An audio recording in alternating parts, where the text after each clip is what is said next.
Vous aimez les énigmes? Et salut à tous, c'est Mr Darwin et aujourd'hui on se retrouve pour une nouvelle vidéo. C'est vrai que je suis friand de tout ce qui est enquête, énigmes, problèmes à résoudre. Pour preuve, hein, j'ai plus de 3 livres différents d'énigmes, plus encore une boîte de jeux. Alors je dis pas que j'arrive à tout résoudre, mais c'est vrai que les énigmes c'est quelque chose que j'aime beaucoup. Envoyé en mission par la fraternité, Tauros de Myre prend son temps pour parvenir à destination, se déplaçant à 4 km/h. Au retour, pourtant, il a hâte de rentrer et s'oblige à aller un peu plus vite et à respecter une vitesse moyenne de 6 km/h. Quelle est sa vitesse moyenne sur l'ensemble du trajet? Ça c'est un problème de maths ça, c'est pas qu'un 5 km/h. C'est 4,5 ou un truc comme ça.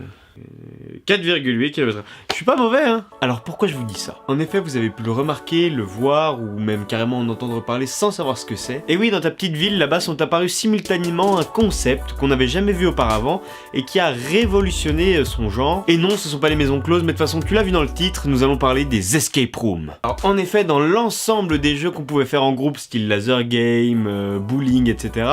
c'est vraiment quelque chose qui a révolutionné son genre pour apporter plus de réflexion à l'amusement. Alors déjà, une escape room, c'est quoi? C'est une pièce où toi et tes potes vous êtes enfermés et avec plein d'énigmes, etc. vous allez devoir essayer de sortir de cette salle en 1 heure. Et non, les hommes pourraient se demander, mais c'est pas une cuisine. Oh mais c'est sexiste ça! Il existe d'innombrables escape rooms sur plein de thèmes différents. Londres au XVIIIe siècle, le Far West, contamination, c'est-à-dire apocalyptique, tout plein de trucs comme ça, ce qui fait plein d'univers différents dans lesquels tu peux t'amuser. C'est pas, je vais faire un bowling, bah de toute façon un bowling c'est une piste, une boule. C'est pas, là tu es arrivé dans la salle, tu sais pas à quoi t'attendre. Alors pourquoi j'en parle? Pour la simple et bonne raison que moi et mes amis on en a fait 2. Et je voulais partager avec vous mon expérience parce que franchement, j'ai tellement kiffé. Alors la toute première qu'on a fait c'est une salle sur le thème de Londres au XVIIIe siècle avec Sherlock Holmes, etc. Nous étions des enquêteurs qui essayions de disculper quelqu'un qui s'était fait accuser à tort d'un meurtre, quelqu'un qui avait trouvé d'ailleurs la pièce à conviction et qui l'avait cachée dans son appartement. Donc nous notre but c'était de trouver la pièce à conviction et de sortir de la salle en 1 heure. Non mais je dis ça, ça a l'air simple. Quand tu es réellement, mec, c'est le bordel, hein. Tu vas dans tous les sens, tu fais « Oh, regarde, j'ai trouvé ça !» Alors la première chose que tu dois faire quand tu arrives dans une salle, et c'est incontournable, c'est la fouiller. C'est le plus important et tu trouveras rien si tu le fais pas. Alors, c'est parti. Là, y a rien. Là, y a... Derrière l'aquarelle de ma mère. Non, il n'y a rien. Et en fait, c'est en fouillant que tu vas comprendre par quoi il faut commencer. En fait, dans la première escape room qu'on a fait, il y avait plein de trucs qui étaient géniaux. C'est-à-dire qu'à un moment donné, on a réussi à déverrouiller un cadenas qui était accroché sur une boîte contre un mur.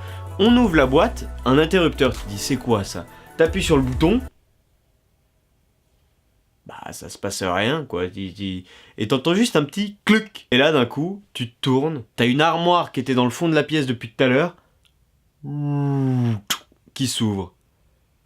Et là, autant te dire qu'on était dans une petite pièce à 5. On se regarde. Attends, mais il y a encore une autre pièce là-bas. C'était génial. Et en fait, quand t'arrives dans la nouvelle salle, t'as un piano. Et à un moment donné, tu trouves une pièce un peu blanche et tout. Tu te dis à quoi ça sert. Et tu vois que sur le piano, il manque une touche. Et tu te dis, tu connectes tout de suite. Tu fais, mais ça va sur le piano. T'arrives, tu mets la touche de piano, t'appuies dessus. Et là, sur le côté de la pièce, t'avais une cheminée. Sur la cheminée, le fond tombe.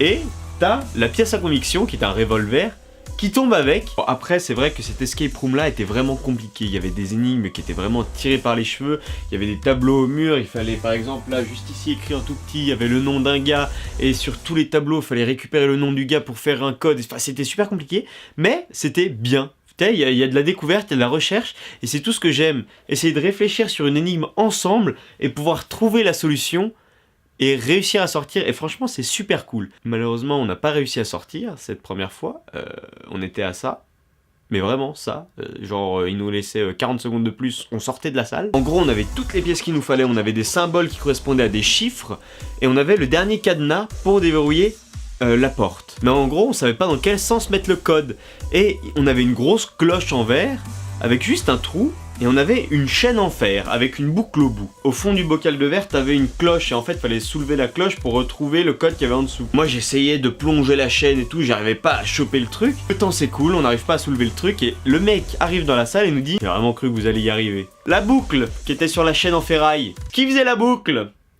C'était un aimant, et on aurait pu soulever le cache. On a fait totalement de la merde, voilà. Donc on était vraiment à ça de sortir et de trouver le code, mais ça nous a quand même fait une super expérience et ça nous a motivés pour en faire une deuxième. Cette deuxième escape room, on l'a fait il y a pas très longtemps, c'était sur le thème du Far West. Et déjà, quand tu rentres dans la salle, il y a un concept qui est déjà différent de la première salle. Au début, avant qu'on rentre, il demande à l'un d'entre nous d'aller avec lui dans la pièce. Quand le reste du groupe rentre dans la salle, on comprend tout de suite. En gros, on se retrouve dans une cabane de shérif. Il y avait des barreaux avec une sorte de prison, et là, il y avait notre fameux collègue qui était rentré juste avant, et enchaîné comme si c'était une prisonnière. Oui, parce que je dis le collègue, mais en fait c'était une collègue, enfin, on s'en fout. C'était même ma copine, si tu veux savoir. Pour commencer, il faut déjà essayer de libérer notre copine, déjà. Franchement, celle-là, on s'est gavé. En plus, on était tellement organisé, parce qu'on avait eu l'expérience de la première juste avant, on était tellement organisé, on est sorti de la salle 9 minutes avant la fin. En vrai, toi, si t'es derrière ton écran, t'en as jamais fait, je te conseille vraiment d'aller en essayer une, parce que déjà, ça te fait marcher le cerveau, t'as des jeux d'adresse, c'est aussi un jeu vraiment d'équipe, parce qu'il faut avoir une bonne cohésion d'équipe, sinon jamais tu n'arrives à ressortir. Donc maintenant, j'aimerais quand même essayer de vous emmener dans une escape room, essayer de contacter des propriétaires pour pouvoir filmer à l'intérieur, mais évidemment pas vous dévoiler tout, parce que sinon ça servirait plus à rien que les gens viennent payer pour rentrer dans sa salle, tu vois ce que je veux dire. Mais j'aimerais bien vous emmener un jour pour convaincre les plus sceptiques d'essayer au moins, parce que franchement, c'est génial.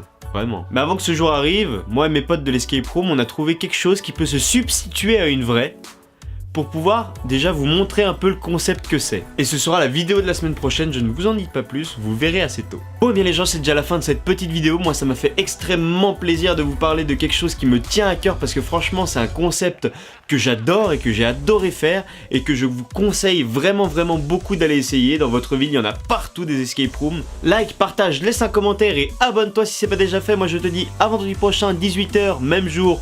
Bah nouvelle heure du coup. Et en attendant en commentaire, je veux que vous bombardiez, parce que je veux savoir quels ont été vos pires cadeaux qu'on vous a jamais offerts.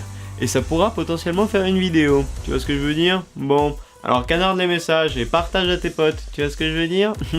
Et je tiens à vous remercier beaucoup parce que ma chaîne commence à prendre un bon tournant. Là je viens de dépasser les 1000 abonnés. Peut-être que pour vous ça ne vous dit rien, parce qu'on voit des youtubeurs à des millions d'abonnés. Mais je sais pas si vous vous rendez compte, il y a déjà 1000 personnes qui me suivent. Et franchement, rien que pour ça, je vous aime. Et continuez de partager la chaîne, partager les vidéos. Franchement, ça m'aide beaucoup et je ne peux que vous en remercier. Sur ces belles paroles, je vous fais tout plein de bisous. À la semaine prochaine. La bise! Here we go!